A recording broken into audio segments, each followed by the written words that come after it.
OneNote and Notion may have the same purpose, but they are different in many ways. OneNote has grown a lot and Notion is new in the market, but the age does not matter. In this video, we are going to cover OneNote versus Notion. OneNote is a simple note-taking service powered by Office apps. It allows taking notes and auto-sync over an internet connection. Notion is a blog-based note-taking service. It makes it easier to create notes similar to Wikipedia or complex-looking web pages. OneNote Desktop is a great application. In OneNote, you find notebooks, and in notebooks, we have sections, and in sections, we have pages, which are basically notes. Some of the noticeable features are the Dictate tool, Assistant, and Drawing. Assistant on the top right is a tool which can do the basic tasks such as insert a table, paste text, create a to-do list, etc. Furthermore, the Dictate tool allows you to record your voice and let the AI help you write that for you. For some reason, the option is missing, but it's usually next to the headings menu.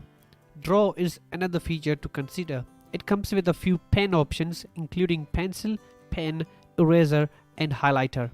Also built-in paint style shapes and several symbols to use in the note. Other than above, OneNote supports text, images from computer, camera, and web, online videos, links, audio files and recordings, meeting details, symbols, files, and more. The editing tool is powered by Office apps.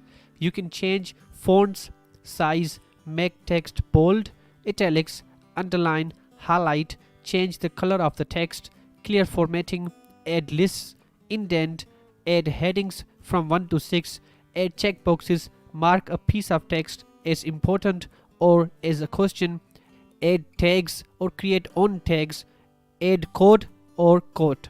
Compared to Notion, OneNote offers more tools for images. It offers a couple of options including rotate and flip.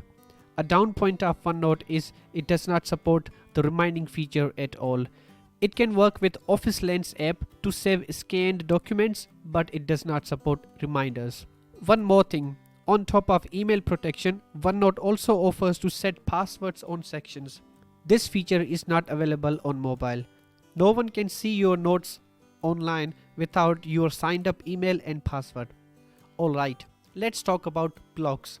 The app comes with over 30 types of block types including heading, lists, images, videos and more. Take a look at the table for full features. Notion is a powerful and multi-level note-taking app. For example, you can create a calendar note and on each day you can create separate notes, and in those notes you can add more information.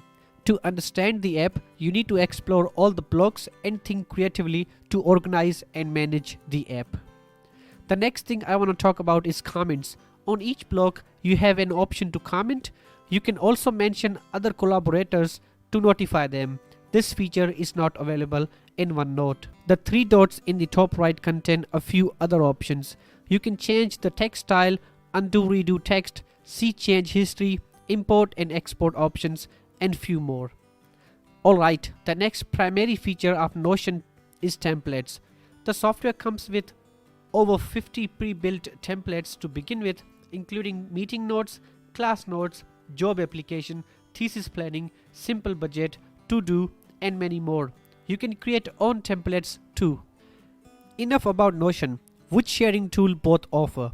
OneNote Desktop supports inviting people to view and edit the document, while you can also send the document as a copy.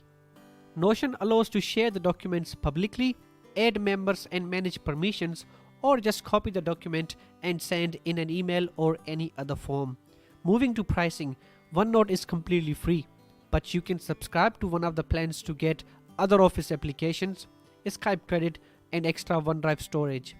Notion contrarily comes in 4 plans: free, personal, team, and enterprise. Check out the comparison table of Notion free versus personal. There are a few differences between both. Also, Notion personal is free for students and educators. All you need is your education email. Okay, so the final question, which one is for you?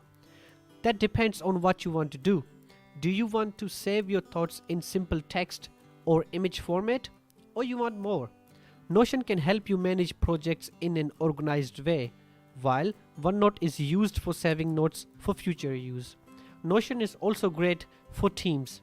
Anyway, if you can answer this question whether you want simple text or more, then you will figure out which one do you need. Okay, that's pretty much everything about both. If you want to see OneNote versus Notion mobile comparison, check out the card, and to learn more about this comparison, see the article in the description below. Thanks for watching, and let me know if you have any comments or questions, and subscribe to my channel for more videos like this one. Until then, take care.